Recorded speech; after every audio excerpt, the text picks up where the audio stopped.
टांगे कांपने लगती हैं, इनको लगता है बुखार चढ़ जाता है। और जिस जगह हमने जलसे की डिमांड की, दादू में की इन्होंने जगह नहीं दी, कंदकोट में की स्टेडियम नहीं दिया, सक्खर गए मिलिट्री रोड नहीं दी, हैदराबाद आए SRTC ग्राउंड नहीं दिया, सेवन गए मलाखड़ा ग्राउंड नहीं दिया, उमरकोट गए वहाँ नया ड्रामा कर दिया कि जी यहाँ तो स्पोर्ट्स हो रहे हैं।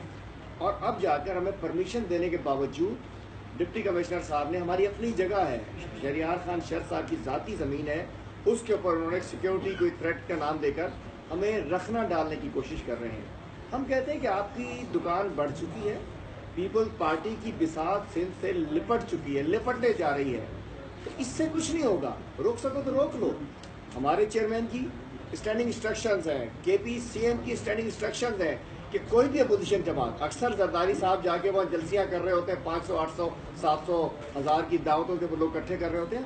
जहाँ चाहे जाओ, स्टेडियम मांगते हैं स्टेडियम देते हैं, जिस जगह मांगते हैं प्रोटोकॉल मिलता है, सिक्योरिटी मिलती है। लेकिन आज हमने जैसे पता चला तो फौरी तौर पे मैं कराची से निकला, हमने हैदराबाद में अभी हंगामी मीटिंग की है और हमने तय किया है अगर इन्होंने हमारे जलसों में, सिंध में या पूरे पाकिस्तान में सियासी एक्टिविटी करना हमारा जमहूरी और आईनी हक है, उस हक को अगर छीनने की कोशिश की गई तो जलसों के साथ साथ मुजाहरे भी होंगे, धरने भी होंगे।